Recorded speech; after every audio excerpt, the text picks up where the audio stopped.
మాకు సూర్యాపేట జిల్లా కేంద్రంలో దయా దందాకు తెరలేపని చెప్పవచ్చు.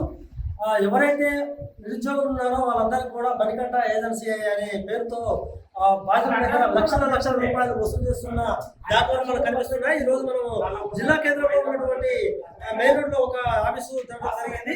అయితే జిల్లా ఆఫీసులో కొంతమంది బాధితులకు మన దగ్గర రావడం జరిగింది. వాళ్ళ బాధితులు చెప్పండి, మీ దగ్గర డబ్బులు తీసుకున్నారని చెప్తున్నారు. అసలు ఏ ఉద్యోగానికి డబ్బులు తీసుకున్నారు, ఎంత తీసుకున్నారు, ఎంత తీసుకున్నారు? 2,13,000. ఏమంటున్నారు అడిగితే? చూపిస్తా ఎన్నో డబ్బులు కట్టేటప్పుడు ఏమో నెల 15 రోజులకు చూపిస్తాను, 3 నెలలు చూపించట్లే జీతం. అంటే మీకు ఇప్పటివరకు ఏమైనా డబ్బులు ఇచ్చేయడం, నెలవారీగా మీకు ఫోన్ పే చేయడం జరిగిందా? మా కాంచి 3,000 కొట్టించుకున్నాడు. ఓకే, మరో బాధితులు చెప్పమ్మా, ఎంత ఇచ్చారో చేశారు? 2 లక్షలు చేసి. ఏం పేరు మీ పేరు? ఏం పేరు అమ్మా? నా పేరు వెంకటమ్మ. ఎవరికి జాబ్? ఎవరికి జాబ్? కోడలికి బిడ్డకి ఇస్తాంటే ఇద్దరికా? ఇద్దరికి చీపట్టి ఇస్తాంటే ఎన్ని రోజులు అవుతుంది? 3 నెలలు అయింది. ఏమంటున్నాడు? డబ్బులు అంటే మళ్ళీ 1 తారీఖు అంటుండు, రోజు రేపు అంటుండు, మాపు అంటుండు, తిరుగుతా ఉన్నాడు. ఇస్తలే. అసలు మీరు ఇక్కడికి ఎందుకు వచ్చారు? అసలు ఇక్కడ అంటే మీకు జాబ్ ఉందని, జాబ్ ఇస్తున్నారు మీకు ఎవరు చెప్పారు? వచ్చారు, వచ్చి కట్టినాక 20 రోజులకు 20 రోజులకు ఇప్పిస్తాడు. మేము కూర్చొని పెట్టి తెచ్చి కట్టించాం. రోజు తిప్పుతాము. ఇప్పుడు మీరు ఏం డిమాండ్ చేస్తున్నారు?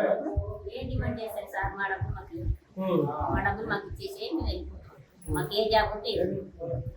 ఇప్పుడు మనం చూస్తున్నాం మణికంఠ అవుట్ సోర్సింగ్ అనే ఒక పేరుతో సూర్యాపేట జిల్లా కేంద్రంలో ఒక బ్యానర్ పెట్టుకొని అవుట్ సోర్సింగ్ ఉద్యోగాల కోసం విధవారు ఎవరైతున్నారో వాళ్ళు నిరుద్యోగులు ఎరా చేస్తూ వాళ్ళ దగ్గర ఒక్కొక్క దగ్గర 1,00,000 నుంచి 2 లక్షల వరకు 2.5 లక్షలు కూడా వసూలు చేసినట్టు మనకు తెలుస్తుంది. ఇప్పుడే కొంతమంది బాధ్యతలు చెప్పారు ఏంటంటే చివరికి మెడ మీద ఉన్నటువంటి బంగారం పుస్తకాలను కూడా జాబులు వస్తారనే ఉద్దేశంతో వాటిని తాకట్టు పెట్టడం కాదు, పూర్తిగా అమ్ముకోవడం జరిగింది. వాటన్నిటినీ కూడా మేము జాబ్ కోసం అమ్ముకున్నాము. అయితే ఇప్పటికీ 3 నెలలు గడుస్తున్నా కూడా మాకు ఉద్యోగాలు లేకపోగా రోజు రేపు మాపని చెప్తున్నారు. చివరికి ఇవాళ మీడియాలో కూడా ఆశించుకుంటుంది. మన దగ్గర అతను ఏజెన్సీ నిర్వాహకున్నారు. అలా చెప్పండి, మీరు దగ్గర పెద్ద ఎత్తున డబ్బు వసూలు చేసినట్టు తెలుస్తుంది. మరి జాబ్ ఎందుకు వేయలేకపోతున్నారు? చెప్పండి. మాకు అవుట్ సోర్సింగ్ వచ్చింది కరెక్టే. కలెక్టర్ ఆఫీస్లో 3 పోస్టులు వచ్చినాయి. వచ్చినాక మీరు టెండర్ వేసినాక కలెక్టర్ గారు ఆదేశాల ప్రకారం ఫస్ట్ వరకు మాకు ఆర్డర్స్ ఇస్తున్నాడు. ఇప్పుడు వచ్చిన మొన్న కంప్యూటర్ పోస్టులు 5 పోస్టులు అప్లై చేస్తే డిఆర్డిఓకి ఇచ్చిండ్రు. ఇప్పుడు ఎందుకంటే స్వీపర్లు అటెండర్లు మాకు ఫస్ట్ వరకు కొత్త ఏజెన్సీ మారుతుంది. దాని వలన ఆగడం అయింది. నేను తీసుకున్నది తప్పు. నేను తీసుకున్న నేను డబ్బులు ఇస్తున్నాడు కొన్ని. అంటే జిల్లా ఆఫీసర్లు ఒక్కొక్క ఏజెన్సీకి ఒక్కొక్క వ్యక్తి దగ్గర 2 లక్షలు 3 లక్షలు తీసుకోమని చెప్పారు. దీనికి కలెక్టర్ గారు కానీ జిల్లాధికారి గారు ప్రమేయం ఉందా? అన్న ఎవరు తెలియదు. మాకు సమస్తం ఉన్నది కదా, మాకు సుధా కొంచెం రికార్డ్ మేము సుధా కొంచెం ఆశపడతాం కదా అని తీసుకున్నాం. కానీ తీసుకున్నది వాస్తవమే. మేము ఇస్తానన్నాం. పలానా రోజు ఉంది కొంతమందికి కొన్ని తీసుకున్నాం. కొంతమంది జాబులు పెట్టేసినాం.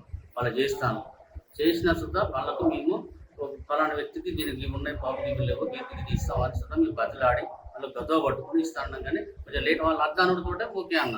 కొంచెం ఫస్ట్ వరకు మనకు డిపార్ట్మెంట్ అలాట్మెంట్ అయ్యేదాకా ఆగమ మనుషులు బతులాడతాం. ఇప్పుడు ఇంకోటి మీరే చెప్పారు, నాకు 3 జాబులు ఉన్నాయి, 3 కాబట్టి 6 అన్నారు. సరే 6 సంతోషము. మరి మీరు 25 మంది వ్యక్తుల దగ్గర జాబులు ఇప్పిస్తారని 1,00,000 రూపాయలు వసూలు చేసినట్టు ఉన్నది. అంతేకాకుండా ఇప్పుడు మనం రిజల్ట్స్ చూస్తున్నాము. కొంతమంది బాధ్యత కూడా రావడం జరిగింది. వాళ్ళు కూడా మనకు ఉద్యోగం చేయడం జరిగింది. కానీ మీరు ఏం చూస్తున్నారు? నా బండి అలా తీసుకుంటే ఏం లేదన్న.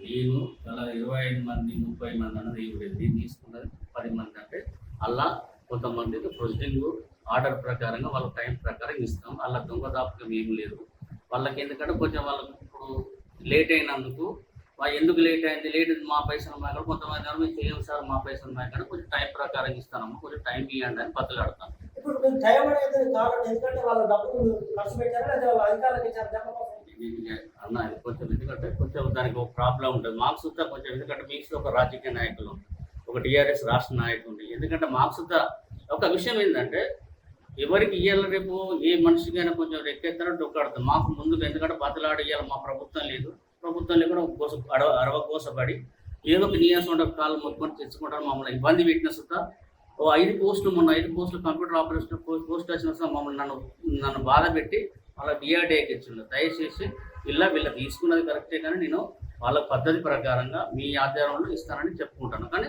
మమ్మల్ని బాధ ఇప్పుడే మనం కొత్త విషయం తెలుసుకున్నాము. నేను ఒక టీఆర్ఎస్ రాష్ట్ర నాయకుడిని అని ఇటు చెప్పుకోవడం కాదు, నేను ఒక మీడియా పత్రిక కూడా నేను నడిపిస్తున్నాను. నాకు ఇటు మీడియా ఉంది, ఇటు అధికార పార్టీ గత ఎన్నికల్లో ఓడిపోయినటువంటి టీఆర్ఎస్ పార్టీ కూడా నాకు అండదండలు ఉన్నాయి. అందువల్ల నేను ఏది కోరుకుంటే అది చేయొచ్చని కూడా అతనికి ధీమాగా చెప్తున్నాడు.